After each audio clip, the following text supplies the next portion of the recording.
video ini dibuat untuk menyelesaikan tugas mata kuliah Algoritma dan Pemrograman dengan dosen pengampu Bapak Insinyur Andri Noviar, AM, AMD, Eskom, Mkom. Assalamualaikum warahmatullahi wabarakatuh. Perkenalkan, nama saya Aziz Agustiara dengan NIM 2441080002. Perkenalkan, nama saya Ahmad Husaini dengan NIM 2441080001. Di sini kami akan menjelaskan materi tentang pengantar algoritma pemrograman dan tipe data. Mari kita mengenal sejarah algoritma. Kata algoritma berasal dari ilmuwan muslim yang bernama Abu Ja'far Muhammad bin Musa al-Khwarizmi pada tahun 780 sampai 864 Masehi. Abu Ja'far Muhammad bin Musa al-Khwarizmi adalah seorang penulis buku Arab yang berjudul Kitab Al-Jabar wal Muqabalah, yaitu buku pembubaran dan pengurangan. Kata Al-Khwarizmi dibaca oleh orang barat menjadi algoritma. Selanjutnya saya akan menjelaskan tentang ciri-ciri algoritma yang baik. Yang pertama, ada tepat sasaran, yaitu memenuhi spesifikasi pekerjaan yang dimana pekerjaan itu sesuai dengan tujuannya.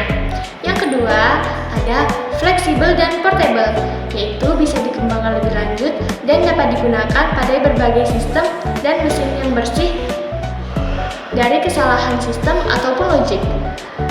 Selanjutnya yang ketiga, setiap langkahnya harus sederhana sehingga dapat dikerjakan dalam sejumlah waktu yang masuk akal.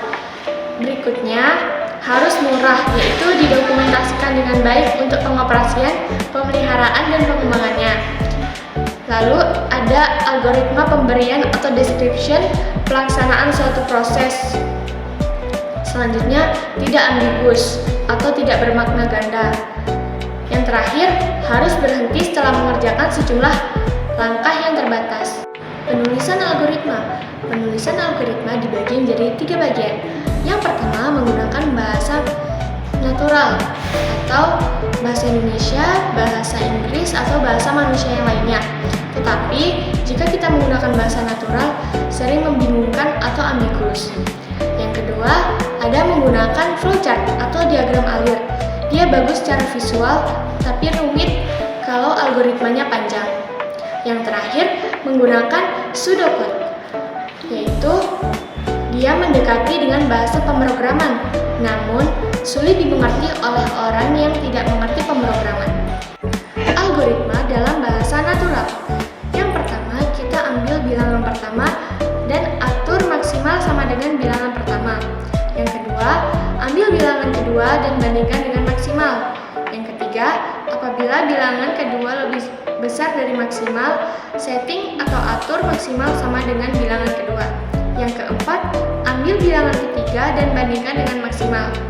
Yang kelima, apabila bilangan ketiga lebih besar dari maksimal, atur maksimal sama dengan bilangan ketiga.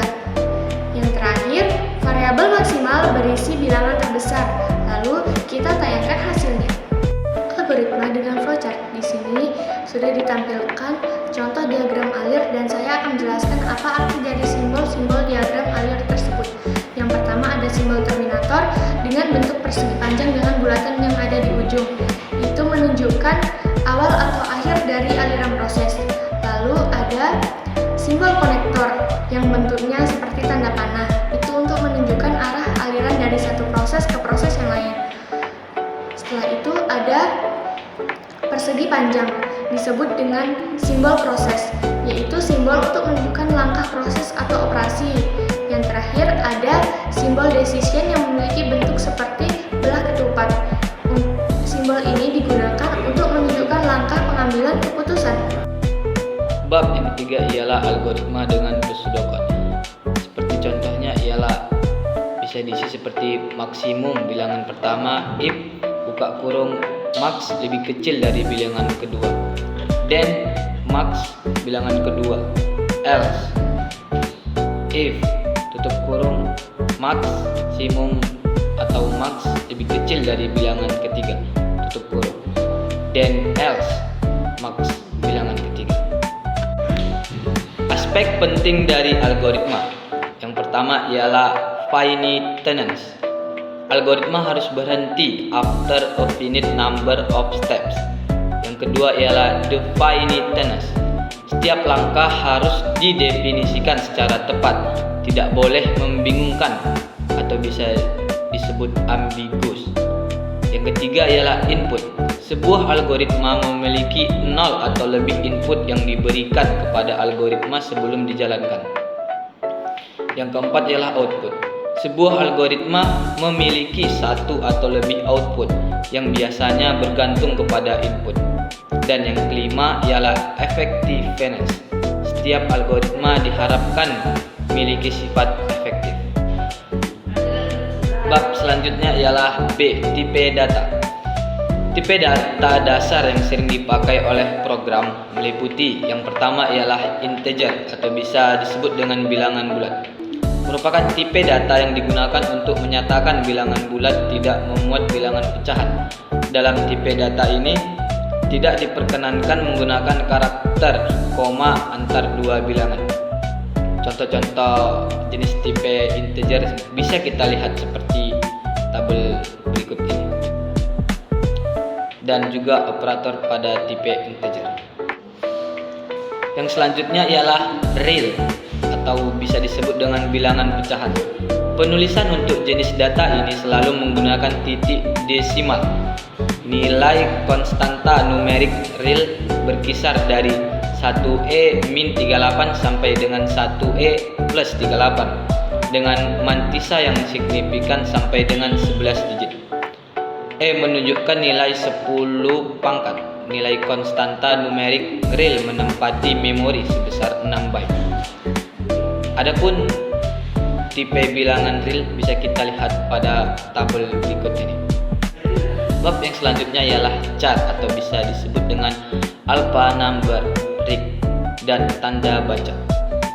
Tipe data ini menyimpan karakter yang diketikkan dari keyboard, memiliki 266 macam yang terdapat dalam tabel ASCII atau singkatan dari American Standard Code for Information Interchange.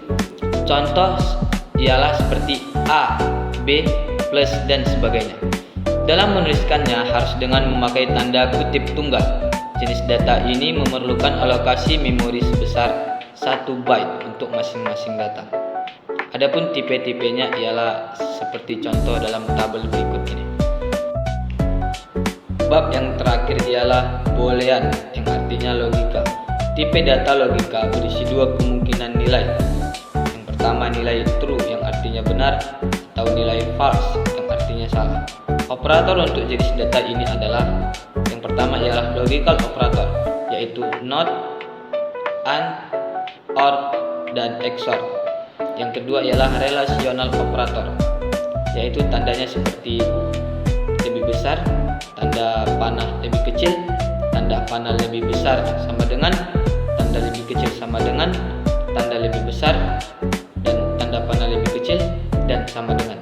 Tipe data boolean bisa kita lihat pada tabel berikut.